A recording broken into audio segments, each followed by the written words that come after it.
Shalom, selamat pagi. Perkenalkan, nama saya Marleni Lende dengan NIM 191902121. Saya dari Fakultas Ekonomi Prodi Akuntansi semester 3. Pada video kali ini, saya akan mempresentasikan atau mereview kembali 5 materi yang sudah diberikan oleh Ibu dosen selaku dosen mata kuliah Manajemen Keuangan. Baik, demikian perkenalan singkat dari saya, langsung saja kita masuk pada pembahasannya.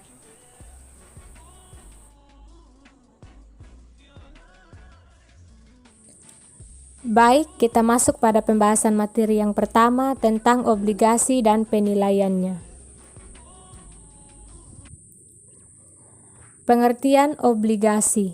Obligasi adalah surat kontrak uang yang menyatakan bahwa penerbit atau emiten bersedia membayarkan sejumlah bunga atau interest dan pelunasan kepada investor obligasi. Obligasi diterbitkan oleh beberapa emiten, diantaranya pemerintah pusat, perusahaan pemerintah daerah, dan perusahaan atau pemerintah asing. Yang berikut ada jenis-jenis obligasi. Berdasarkan penerbitnya, obligasi dibagi dalam 5 jenis. Yang pertama ada corporate bonds, yaitu obligasi yang diterbitkan oleh perusahaan, baik yang berbentuk badan usaha milik negara atau badan usaha swasta. Yang berikut ada government bonds, yaitu obligasi yang diterbitkan oleh pemerintah pusat. Istilah lainnya adalah treasury bonds. Yang berikut ada municipal bonds, yaitu obligasi yang diterbitkan oleh pemerintah daerah untuk membiayai proyek-proyek yang berkaitan dengan kepentingan publik atau public utility. Yang berikut ada foreign bonds, yaitu obligasi yang diterbitkan oleh pemerintah asing atau perusahaan asing. Berdasarkan jaminannya, obligasi dibagi dalam 5 jenis. Yang pertama ada secured bonds, yaitu obligasi yang dijamin dengan kekayaan tertentu dari penerbitnya atau dengan jaminan lain dari pihak-pihak ketiga. Yang berikut ada guaranteed bonds, yaitu dijamin dengan penanggungan dari pihak ketiga. Yang ketiga ada mortgage bonds, yaitu dijamin dengan agunan hipotek atas properti atas aset tetap. Yang keempat ada collateral trust bonds, yaitu dijamin dengan efek yang dimiliki penerbit dalam portofolionya, misalnya saham-saham anak perusahaan yang dimilikinya. Yang berikut ada unsecured bonds, yaitu obligasi yang tidak dijaminkan dengan kekayaan atau aset real tertentu. Kita masuk pada contoh soal obligasi. Sebuah obligasi dengan nilai 100 juta dengan harga at diskon 85 juta. Masa jatuh tempo 5 tahun. Obligasi tersebut memberikan kupon tetap sebesar 14% per tahun dan dibayarkan setiap tahun. Pertanyaannya, berapa keuntungan yang diterima investor selama memegang saham obligasi hingga jatuh tempo? Kita masuk pada penyelesaian. Perolehan kupon atau bunga sebesar 14% dikali dengan 100 juta. Maka hasilnya yaitu 14 juta per tahun selama 5 tahun. Di akhir tahun kelima, memperoleh kembali nilai dari obligasi tersebut sebesar 100 juta. Karena membeli pada harga at diskon 85%, jadi 85% dikali dengan 100 juta. Maka keuntungan dari nilai diskonto yaitu 15 juta. 15 juta didapat dari 100 juta dikurang dengan 85 juta. Jadi perolehan investor selama menyimpan obligasi tersebut hingga jatuh tempo adalah kupon selama 5 tahun ditambah nilai diskonto, yaitu 70 juta ditambah dengan 15 juta. Hasilnya yaitu 85 juta. Jadi keuntungan yang diterima investor selama memegang obligasi hingga jatuh tempo yaitu 85 juta. Kemudian kita masuk pada penilaian obligasi tanpa bunga, di mana rumusnya yaitu PV sama dengan MV per 1 tambah K dipangkatkan N, di mana MV yaitu maturity value, K yaitu tingkat keuntungan yang diminta, N yaitu jumlah periode. YTM atau Yield to Maturity yaitu tingkat keuntungan yang diminta investor jika membeli obligasi pada harga pasar saat ini dan menahan obligasi tersebut hingga jatuh tempo. Contohnya, sebuah obligasi berbunga yang bernilai 500 juta jatuh tempo dalam 4 tahun. Tentukan harga obligasi jika investor mengharapkan yield 12%. Kita masuk pada penyelesaiannya. Diketahui MV-nya yaitu 500 juta, N yaitu 4 tahun, N yaitu periode. Ya, periodenya yaitu 4 tahun. Jadi rumusnya PV sama dengan MV per 1 tambah K dipangkatkan N. Jadi PV sama dengan 500 juta per 1 ditambah 0,12 dipangkatkan 4. Jadi hasilnya yaitu 317 juta 759.000. Jika menggunakan tabel PV/IV, maka rumusnya yaitu PV sama dengan MV kali PV/IV 12%, 4. Jadi 500 juta dikali dengan 0,6355 hasilnya yaitu 317 juta 750.000. Jadi nilai intrinsik obligasi tersebut adalah 317 juta 750.000. Kita masuk pada penilaian obligasi dengan bunga tahunan, di mana rumusnya PV sama dengan sigma pangkat NT kurang 1 I NT per 1 tambah KE dipangkatkan N ditambah MV per 1 tambah K dipangkatkan N.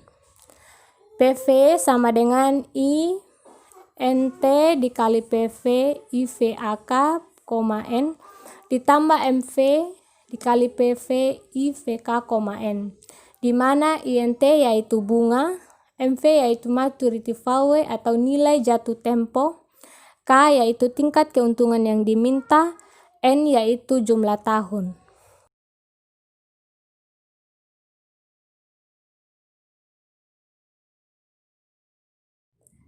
Kita masuk pada contoh soal.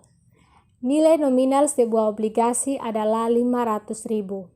Tingkat kupon yaitu 12% per tahun dan jatuh tempo 3 tahun. Jika tingkat keuntungan yang diminta atas obligasi tersebut adalah 15%, berapakah nilai intrinsik obligasi tersebut? Kita masuk pada penyelesaiannya, yaitu dengan rumus PV sama dengan sigma pangkat NT kurang 1 I NT per 1 tambah K dipangkatkan N tambah MV per 1 tambah K dipangkatkan N, yaitu 60.000 per 1,15 ditambah dengan 60.000 per 1,15 dipangkatkan 2 ditambah dengan 60.000 per 1,15 dipangkatkan 3 dan ditambah dengan 500.000 per 1,15 dipangkatkan 3. Jadi hasil dari semuanya yaitu 465.751.62.000. Kemudian kita masuk pada materi yang kedua tentang risiko dan tingkat pengembalian. Tingkat pengembalian atau return adalah imbalan yang diharapkan atau diperoleh di masa mendatang. Return adalah tingkat keuntungan yang diharapkan. Sedangkan risiko yaitu keputusan keuangan tersebut, yaitu kemungkinan terjadinya hasil yang tidak diinginkan atau berlawanan dari yang diinginkan. Risiko adalah kemungkinan terjadinya penyimpangan dari rata-rata dari tingkat pengembalian yang diharapkan yang dapat diukur dari standar deviasi dengan menggunakan statistika. Hubungan risiko dengan return yang diharapkan.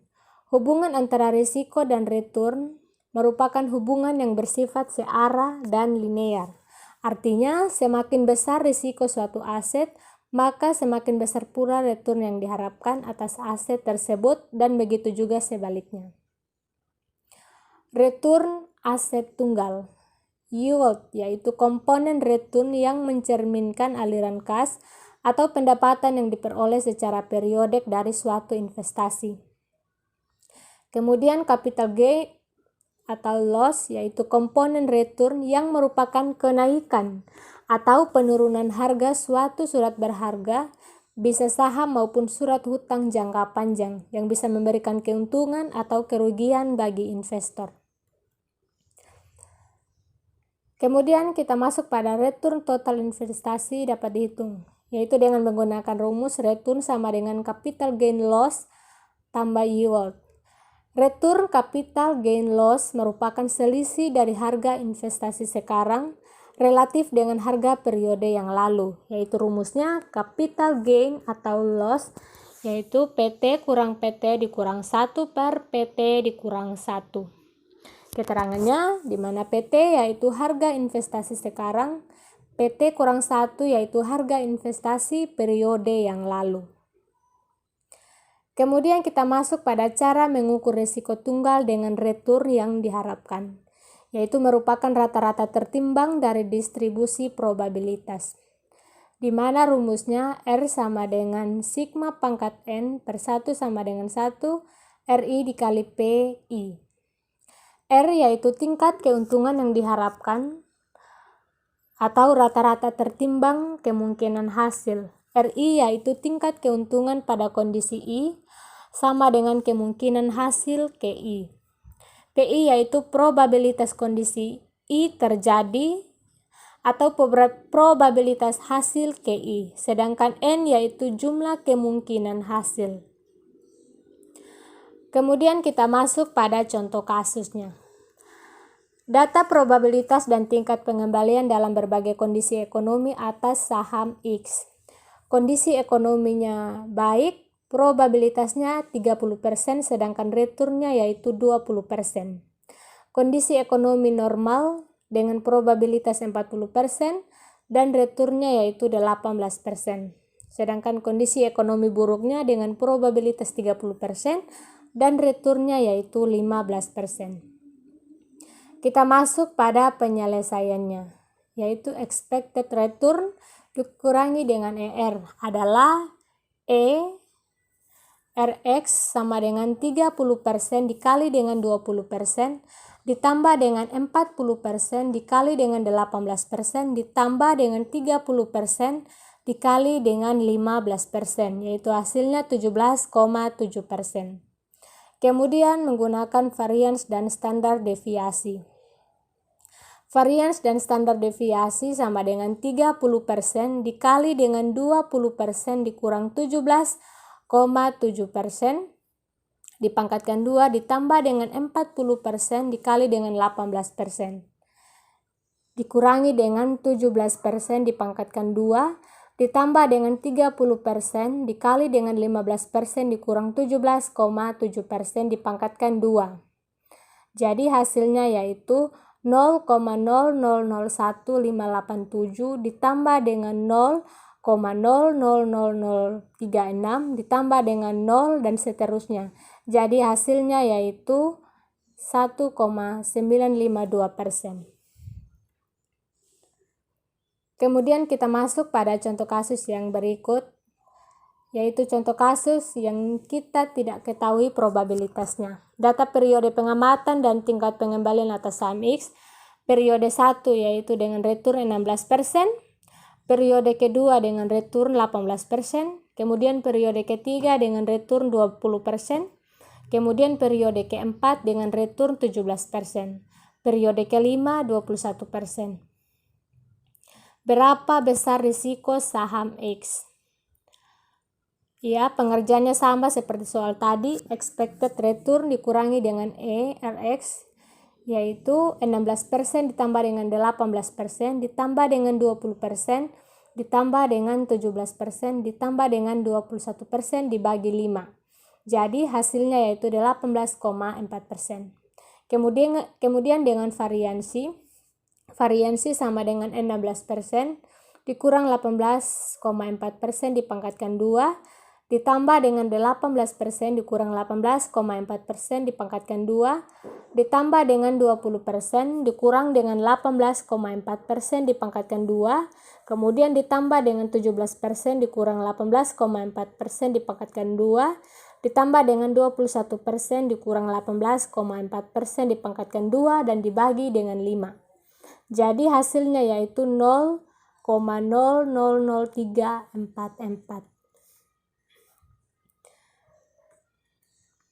Kita masuk pada materi ketiga tentang saham dan penilaiannya. Saham merupakan surat berharga yang diterbitkan emiten yang menyatakan bahwa pemilik saham mempunyai hak kepemilikan atas aset-aset perusahaan. Imbalan yang bisa diterima investor ada hak kepemilikan, ada dividen, dan ada capital gain. Kemudian kita masuk pada karakteristik saham preferen. Yang pertama ada memiliki hak lebih dahulu, memperoleh dividen dan pembayaran dividen dalam jumlah tetap yang lebih tinggi daripada dividen saham biasa. Yang kedua ada memiliki hak pembayaran maksimum sebesar nominal sahamnya setelah pembayaran kepada kreditor dalam hal likuidasi. Yang ketiga ada memiliki hak utama di atas pemegang saham biasa dalam hal likuidasi.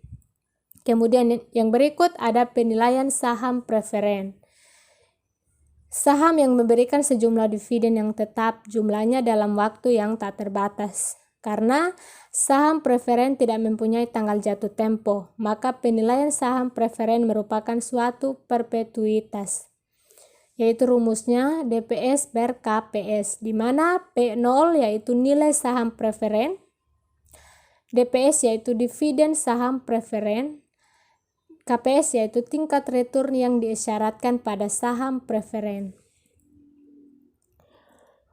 Kemudian kita masuk pada contoh soalnya. Microsoft mempunyai saham preferen dengan dividen yang dibayarkan sebesar 1.500 tiap tahun.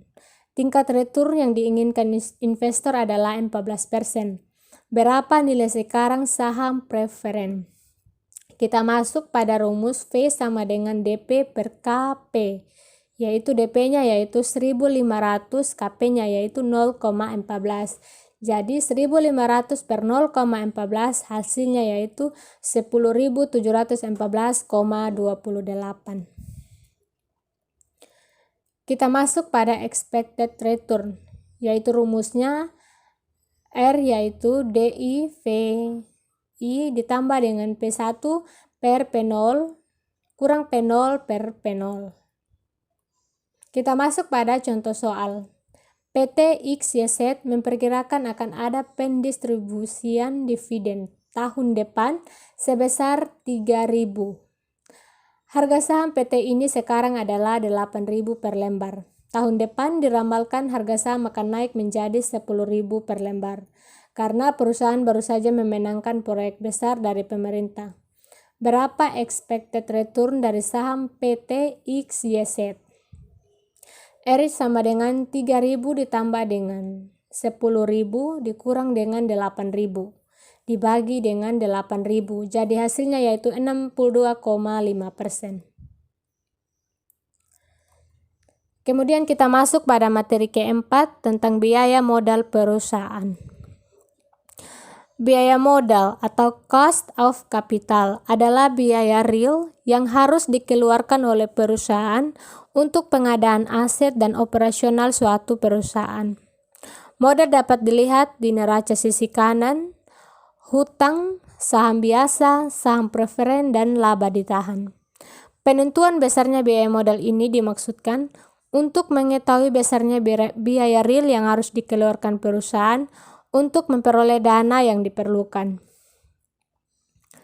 Pentingnya biaya modal ada 3. Yang pertama ada maksimalisasi nilai perusahaan mengharuskan biaya, termasuk biaya modal diminimumkan. Yang kedua ada keputusan penganggaran modal atau capital budgeting, memerlukan estimasi biaya modal. Yang ketiga ada keputusan penting lain seperti leasing dan modal kerja juga memerlukan estimasi biaya modal. Kita masuk pada contoh soal. Tuan A akan meminjam uang sebesar 1 juta dengan bunga 2%. Dengan bunga 2% per bulan untuk waktu 6 bulan. Biaya administrasi dan biaya lainnya yaitu 50.000. Jadi biaya memperoleh modal pinjaman adalah bunga ditambah dengan biaya administrasinya, yaitu 2% dikali dengan 6 bulan, dikali dengan 1 juta, dan ditambah dengan 50.000. Jadi hasilnya yaitu 170.000. Sedangkan biaya modal per bulan sama dengan 170.000 dibagi dengan 1 juta dan dibagi dengan 6. Jadi hasilnya yaitu 0,0283. Dan jika dipersenkan maka 2,83%, lebih besar dari bunga menurut kontrak yang hanya 2%. Kemudian kita masuk pada biaya utang atau cost of debt. Biaya hutang sama dengan KD atau yield to maturity, yaitu biaya komponen hutang yang digunakan untuk kalkulasi biaya modal rata-rata tertimbang. Dalam perhitungan WACC, kita memakai biaya hutang setelah pajak sama dengan KD 1 kurang T, di mana T adalah tarif pajak perusahaan. Contohnya KD-nya yaitu 10%, pajak yaitu 15%. Berapa biaya hutang setelah pajak? Yaitu 10%. KD-nya yaitu 10%, 1 dikurangi dengan T-nya yaitu 15%. Jadi hasilnya yaitu 8,5%. Kemudian kita masuk pada contoh kedua. Suatu perusahaan membeli bahan baku secara kredit. Bunga dari kredit tersebut sebesar 10%. Tingkat pajak penghasilan 40%, maka biaya hutang setelah pajak sebesar. Jadi kita masuk pada rumusnya, KT sama dengan KB 1 kurang T.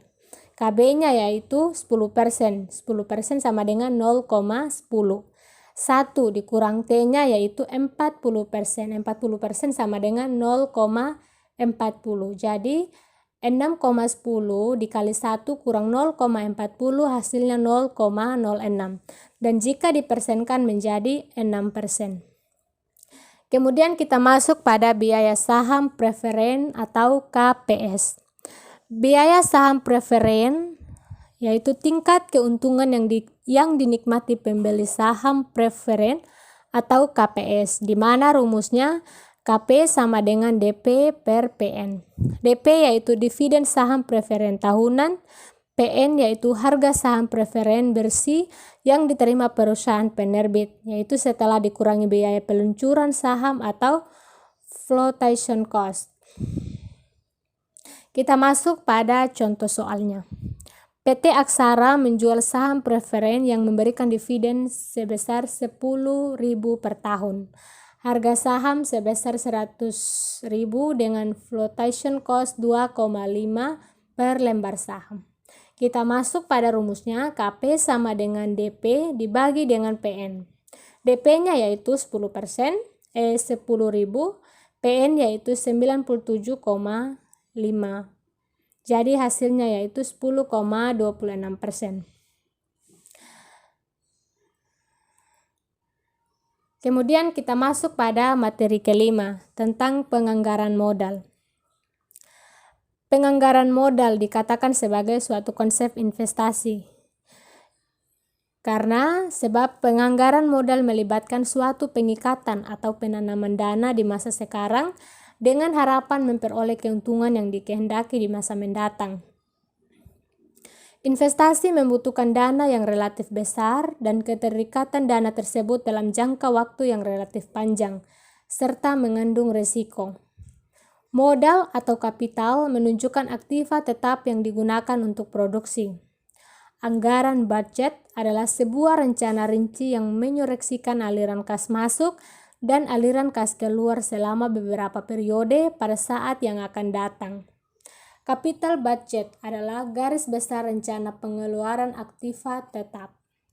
Penganggaran modal atau capital budgeting adalah proses menyeluruh, menganalisa proyek-proyek dan menentukan mana saja yang dimasukkan ke dalam anggaran modal. Payback period atau periode pengembalian. Payback period adalah waktu yang dibutuhkan agar investasi yang direncanakan dapat dikembalikan atau waktu yang dibutuhkan untuk mencapai titik impas. Jika waktu yang dibutuhkan makin pendek, maka proposal investasi dianggap makin baik. Kendati pun demikian, kita harus berhati-hati menafsirkan kriteria payback period ini, sebab ada investasi yang baru menguntungkan dalam jangka panjang lebih dari 5 tahun. Kemudian kita masuk pada rumus menghitung payback period jika cash inflows per tahun tidak sama, yaitu rumusnya N tambah A kurang B dikali dengan 1 tahun per C kurang B, di mana N yaitu tahun terakhir di mana jumlah cash inflows yaitu masih belum bisa menutup investasi mula-mula, A yaitu jumlah investasi mula-mula, B yaitu jumlah kumulatif arus kas pada tahun KN, C yaitu jumlah kumulatif arus kas pada tahun KN ditambah dengan 1. Kemudian kita masuk pada contoh soal. PT Semakin Jaya melakukan investasi sebesar 45 juta. Jumlah cash inflows per tahun adalah 22.500.000, maka payback period sama dengan 45 juta per 22.500.000 dikali dengan 1 tahun, yaitu 2 tahun. Artinya, dana yang tertanam untuk investasi sebesar 45 juta akan dapat diperoleh kembali dalam jangka waktu 2 tahun. Jadi baik, demikian presentasi materi dari saya. Tuhan Yesus memberkati. Terima kasih.